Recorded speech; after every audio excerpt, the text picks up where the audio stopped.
첫 번째 같이 나눠볼게요. 선포해 볼게요. 시작. 하나님이 함께 할 수 없는 싸움은 이길 수 없습니다. 할렐루야. 하나님이 함께 하시지 않는 싸움은 절대 우리의 인생에 승리가 있을 수 없다는 사실을 반드시 기억할 수 있기를 바랍니다. 블레셋과 이스라엘이 싸울 때에 하나님이 함께 하신다라는 말이 오늘 성경에 전혀 나오지 않고 있습니다. 항상 이 시대가 언제 시대인지를 아셔야 합니다. 사사기 다음에 룻기 나오고 룻기 다음에 지금 사무엘상이지요.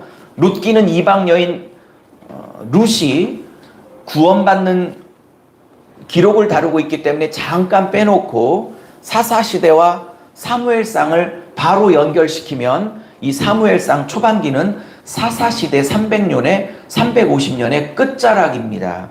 350년의 끝자락. 그러면 사사시대 때가 어떤 시대인지를 알아야 하나님이 왜 이 싸움에 무관심하셨는지를 우리가 알 수 있습니다. 4,000명이나 죽어간 이 전쟁, 하나님이 함께 하셨으면 패배하지 않았겠죠. 하나님이 함께 하시지 않았기 때문에 이 전쟁은 패배할 수밖에 없었던 것입니다. 사랑하는 여러분, 말씀을 본격적으로 풀기 전에 반드시 기억하십시오. 하나님이 내 사업에 함께해야 하는 것입니다. 하나님이 내 인생에 함께해야 되는 겁니다. 하나님이 내 사역에 함께해야 되는 것이고, 오늘도 이 설교에 하나님이 함께하셔야 여러분이 아멘이 되고 은혜가 되는 거지, 제가 설교를 잘하거나 원고를 잘 썼다고 절대 은혜가 되는 것이 아닙니다. 사랑하는 여러분, 하나님이 함께하지 않았던 것이 이 전쟁의 패배의 이유인데, 왜 함께하지 않았냐는 사사기를 보셔야 합니다. 사사시대가 350년입니다. 제일 잘 알고 있는 유명한 사사, 머리가 긴 사사, 그래서 능력을 발휘했던 사사, 그러나 여자 드릴라 때문에 무너졌던 사사, 삼손이 이 사사시대의 마지막 사사입니다. 사사기는 21장 25절로 마지막 그 구절수가 나오는데, 사사기를 누가 썼는지는 아무도 알 수 없지만 이 사사시대의 이 영적인 분위기를 이 사사기의 저자가 21장 25절에 한 문장으로 깨끗하게 정리를 하고 있는데 너무나 잘 정리를 했어요. 이 사사시대 350년의 영적인 분위기가 이랬기 때문에 하나님은 절대로 이 블레셋과의 전쟁에 함께 하시고 싶어도 함께 하실 수 없었던 겁니다. 한번 읽어보도록 하겠습니다. 사사기 21장 25절입니다. 시작. 그때에 이스라엘에 왕이 없었으므로 사람이 각기 자기의 소견에 오른 대로 행하였더라. 350년 사사시대 때를 이렇게 사사기 저자는 평가합니다. 이스라엘에 왕이 없었으므로. 아닙니다. 구약 성경 전체에 나 하나님이, 나 여호와가 이스라엘의 왕이다라고 수도 없는 구절에서 선포하고 계십니다. 할렐루야. 그런데 이스라엘에 왕이 없다는 것은 실제 왕이 없어서가 아니라 왕이신 하나님을 왕으로 거부했다는 뜻입니다. 사랑하는 여러분, 왕의 자리에서 하나님을 끌어내렸습니다. 절 보십시오. 왕의 자리에서 하나님을 끌어내리면 공속으로 놔두려고 하는 겁니까? 그 자리에 누구를 앉히고 싶은 것입니까? 그렇죠. 예, 2번입니다. 누군가를 앉히려고 그 자리를 끌어내는 거지, 단지 빈자리로 남기 위하여 하나님을 끌어내는 게 아닙니다.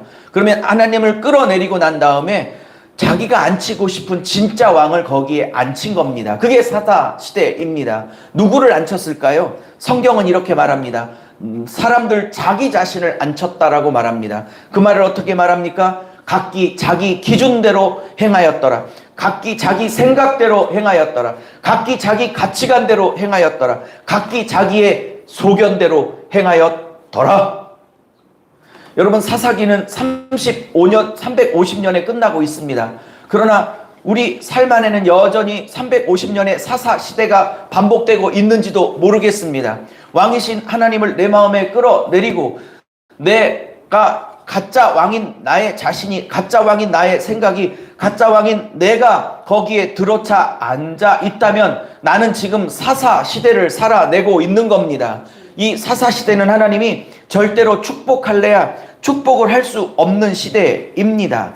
이렇게 사사시대와 연결해서 오늘 4장 1절을 이해한다면 하나님이 이 블레셋 1차 전투, 2차 전투에 함께 하고 싶어서도 함께 할 수 없었던 이유가 명백하게 드러나게 되는 것입니다. 제가 여러분 프린트에 이런 얘기를 썼죠. 저보고 예수를 믿는다는 게 뭐냐, 유목사에게 복음을 설명하라고 한다면 저는 써드린 대로 이렇게 얘기를 할 것입니다. 저도 복음을 모를 때는 예수 믿고 천국 가는 것, 예수 믿고 잘 먹고 잘 사는 것, 이렇게 대답을 했습니다. 그러나 성경을 연구하고 복음을 조금씩 더 깊이 깨달아가면서 제 생각이 조금씩 바뀌어갔어요. 저는 예수를 믿고 신앙생활을 한다는 게 뭐냐고 한마디로 얘기한다면 내 삶의 왕을 교체하는 일이다 라고 얘기를 하고 싶습니다. 내 삶의 주인을 예수로 교체하는 일입니다. 왕이신 예수님의 말씀에 순종하고 사는 것, 그게 신앙생활이 맞습니다. 그러면 우리는 고생만 합니까? 예수님의 말씀에, 왕이신 예수님 말씀 앞에 순종하고 살면 우리는 힘든 인생만 살게 됩니까? 그렇지 않습니다. 성경에 예수님을 왕으로 삼고 가짜 주인인 나를 그 자리에서 내리고 왕이신 하나님을 왕으로 온전히 섬길 때 영육간의 축복이 부어진다고 성경은 약속하고 있습니다.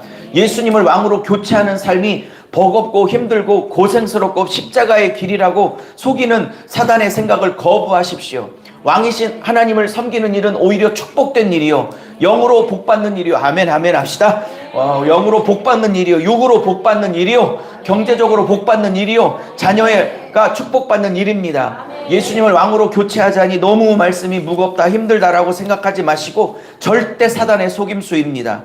오히려 왕을 하나님으로, 예수님으로 교체할 때에 그게 너무 고맙고 이뻐서 하나님은 자신을 왕으로 섬기는 백성들에게 영육간의 축복을 주시는 너무나 좋은 우리의 예수님, 너무나 좋은 우리 아버지 하나님임을 믿으실 수 있기를 예수의 이름으로 축복합니다.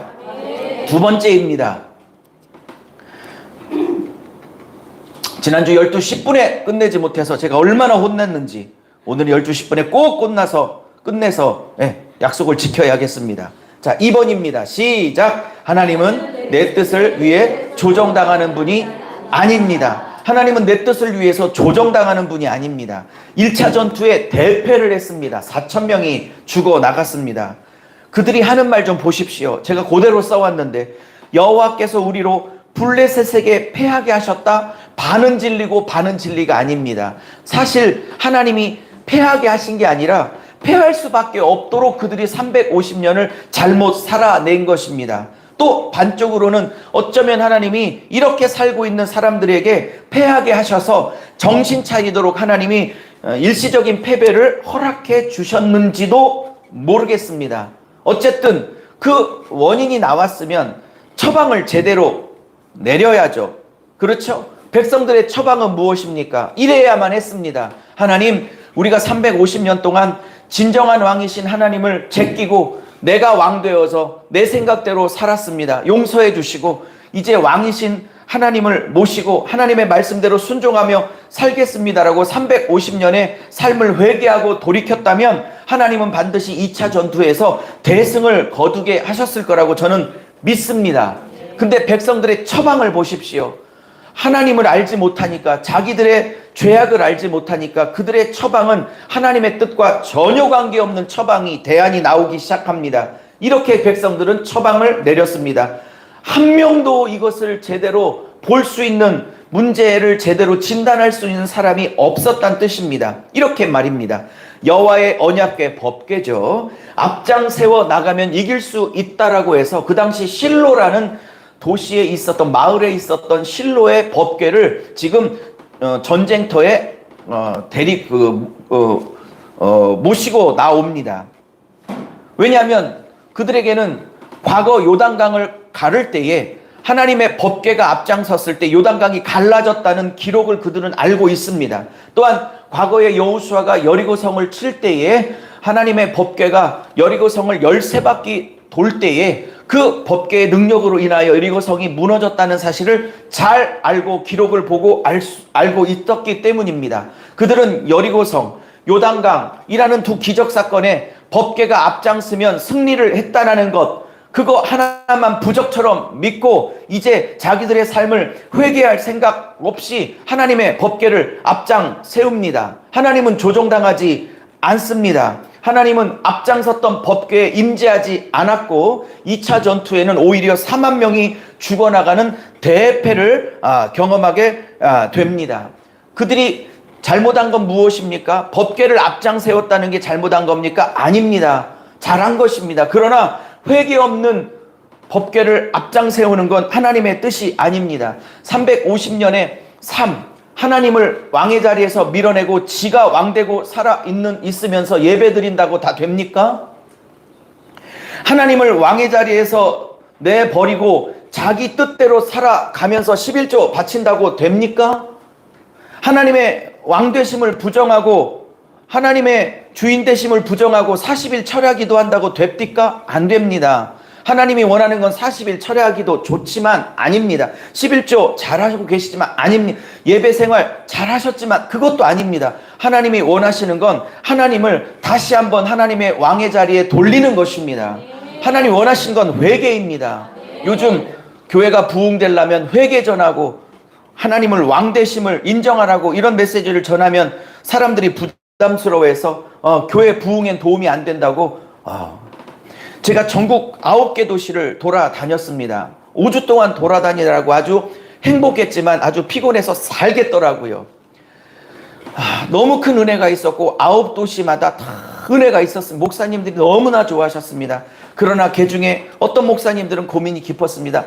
분명히 강사 유석영 목사가 전하는 말씀이 복음이 맞고 성경이 맞는데 이것으로 성도들이 모일 수 있을까? 이런 말씀 전하면 성도들이 떨어져 나가면 어떡할까? 라고 질문을 하는 분들도 계셨습니다. 목사님, 분명히 목사님이 전하는 건 복음이 맞고 성경이 확실한데 요즘 시대에도 목사님처럼 전해도 사람이 모여요? 부흥할 수 있어요? 숫자가 늘어날 수 있어요? 라는 질문에 그 목사님하고 저하고 심각한 고민을 나눴습니다. 저도 모르겠습니다. 이런 메시지를 전한다고 사람이 줄을지 늘을지 저는 모르겠습니다. 그러나 저의 관심사는 사람이 이 메시지로 줄겠느냐 늘겠느냐는 저의 관심 메시지가 아니라 하나님이 이 메시지를 원하느냐 안 하느냐가 저의 관심입니다.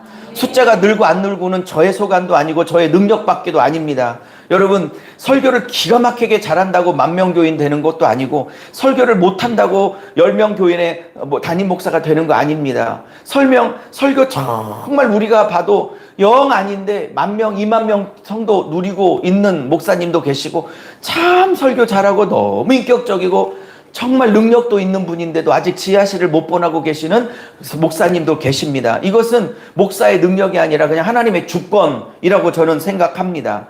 저는 이것이 사람을 모을 수 있느냐 없느냐는 저의 관심사가 아니고 오늘 이것이 하나님이 선포하시는 메시지가 맞느냐 아니냐만 저의 관심사입니다. 죄송하지만 여러분이 기분 좋을 메시지보다는 하나님이 인정하시는 메시지를 전하고 싶은 것이 저입니다. 하나님이 이것을 원하지 않으셨어요. 하나님이 당신을 조종하는 걸 원하지 않으셨어요. 제가 이런 말을 썼죠. 삶의 회개 없이 여호와의 언약궤만 가지고 가면 승리할 수 있다고 착각했습니다. 하나님을 자신의 뜻과 계획을 위해서 조정하려고 하는 겁니다. 하나님은 내 뜻을 위해서 조정당하시는 분이 아닙니다. 하나님은 당신의 뜻에 내 뜻을 전폭적으로 조정하고 순종하고 꺾고 하나님의 뜻에 따르기를 원하시는 우리의 창조주요, 우리의 주인이시요, 우리의 왕이시기 때문입니다. 하나님을 조정하려고 했던 적이 없는지 한번 생각해 보십시오. 하나님과 거래를 하려고 했던 적이 있는지 한번 생각해 보십시오. 제가 옛날 어느 날 뭐라고 하나님 앞에 이렇게 해주시면 내가 이렇게 할게요 그랬더니 하나님이 저에게 영어를 쓰시면서 너 나하고 딜하지 마라. 딜하지 마라. D-E-A-L. 딜하지 마라. 예. 왜 나랑 거래하려고 하느냐? 나는 무슨 기도 제목이었는데 잊어버렸는데 그런 음성이 들린 적이 있습니다. 나는 너와 거래의 대상이 아니라 네가 순종해야 될 자란다. 얼마나 많은 사람들이 삶을 엉망진창으로 사사시대처럼 살아가면서 그냥 예배드리면 하나님이 함께 하시겠지, 그냥 종교생활하면 함께 하시겠지, 그냥 11조 드리면 복 주시겠지 합니까? 아닙니다. 마음은 다 떠나고 하나님께 관심이 없고 마음은 세상과 콩밭에 가 있는데 종교적 행위를 한다고 하나님이 언약궤 그 능력에 함께 하시겠습니까? 아닙니다. 아무리 언약궤 예수 이름 아무리 찾아도. 요즘으로 따르면 언약궤가 무엇입니까? 예수 이름이죠. 요즘으로 따르면 언약궤가 무엇입니까? 예수의 이름으로 기도하는 거죠. 여러분, 아니 됩니다. 삶을 바꾸지 않고는 예수의 이름 100번 찾아도 아니 됩니다. 삶을 바꾸지 않으면 예수의 이름 1000번 찾아도 아니 됩니다. 회개해야만 하는 것이고 내 안에 사사시대를 청산해야 하는 것입니다. 할렐루야. 하나님이 괘씸하셔서 아무 일도 안 일어나셨고 4만 명이 죽었습니다. 여기까지 끝났으면 그래도 다행인데, 문제는 이 블레셋 군대에게 하나님의 임재를 상징하는 언약궤를 오랫동안 빼앗기게 됩니다. 이게 다음 주 설교인데 언약궤를 원수에게 빼앗겨 버려요. 하나님의 영광의 임재가 다른 민족에게 넘어가게 된다는 것입니다. 자, 이제 세 번째 마지막 메시지입니다. 시작. 이가봇의 시대에 가봇의 교회로 세워지기를 기도해야 할 것입니다. 할렐루야. 이 가봇, 카보드라고 그랬죠. 카보드. 이게 하나님의 영광이란 뜻인데요. 이 카보드가 원래는 무겁다라는 동사에서 나온 거예요.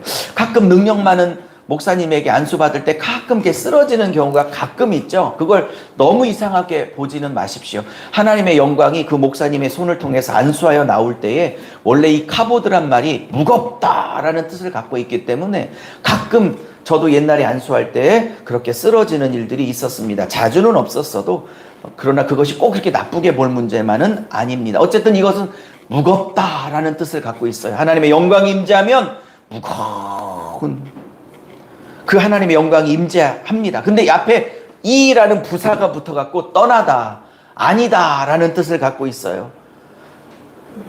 엘리의 며느리가, 비느하스의 아내가 아이를 낳고 죽으면서 이 시대를 이렇게 평가합니다. 이 시대는 이가복의 시대다.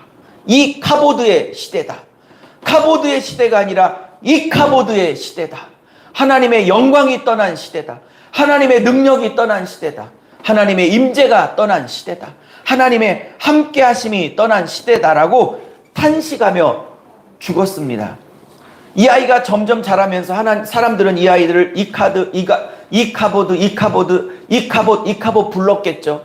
그 말은 하나님이 이 시대를 떠났다. 하나님이 이 가문을 떠났다. 하나님이 이 이스라엘을 떠났다. 하나님이 이 한국을 떠났다. 이런 의미로 불렀던 것입니다. 이 며느리가 죽어가면서 이가봇이라고 아들의 이름을 지을 때 그 심정은 어떻겠습니까? 백성들이여 회개하라는 뜻이었을 겁니다. 시아버지보다 이 며느리 영성이 훨씬 좋습니다. 남편 비느하스보다 이 며느리의 영성이 훨씬 좋습니다. 죽어가면서까지 이스라엘 백성이 회개하기를 원했기 때문이지요. 마지막 메시지를 준비하면서 제가 이런 생각이 들었습니다. 어쩌면 지금 이 한국교회가 이 카보드의 시대가 아닌가. 어쩌면 전 세계가 이 카보드의 시대가 아닌가. 하나님의 영광이 떠날 수밖에 없을 만큼 목사들이 고기를 탐하고 물질을 탐하고 물질에 그냥 눈이 뻘개지고 총회장직에 물질이 뻘거지고, 물론 총회장 했던 분들을 다 비판하는 건 아니지만 수억을 써야 총회장이 됩니다. 저는 수억이 없어서 총회장을 할 마음도 없지만 여러분이 총회장 하라고 저에게 한 8억은 밀어주셔야 되거든요. 그러니까 아멘을 안 하시는 게 다행이에요.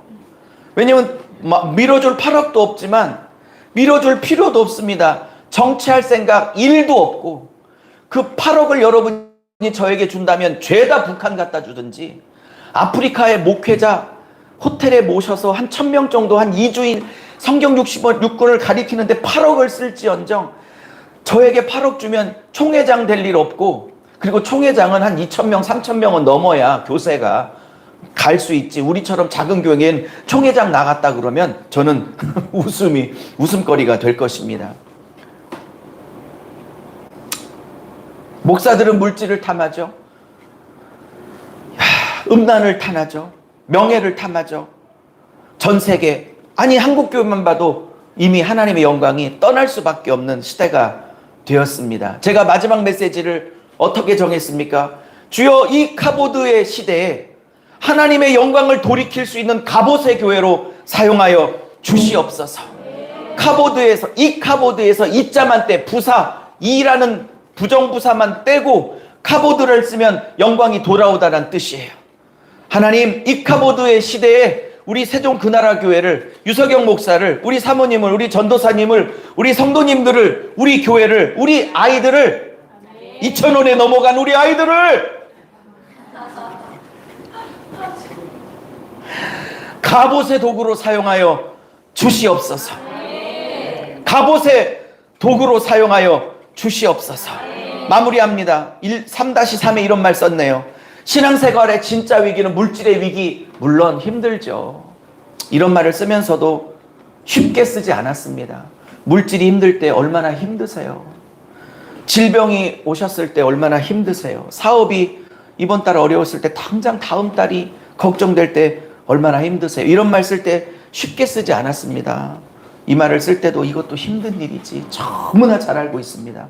그런데 오늘 본문에서 진짜 위기는 물질, 건강, 사업, 자녀라기보다 오늘 본문에서 너희들에게 진짜 위기는 나의 영광이 떠나는 것이다. 내가 함께 할 수 없는 삶을 살고 있는 것이다.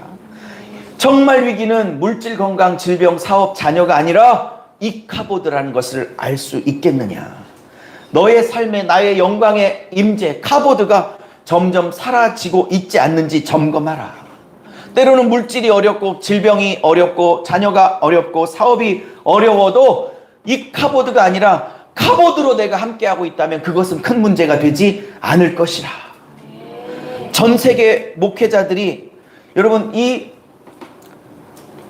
카보드의 시대의 원인은 두 가지예요. 목회자들이 물질과 음란에 완전히 빠졌고 백성들은 하나님을 왕으로 인정하지 아니하고 지들 생각대로 살아갔던 시대.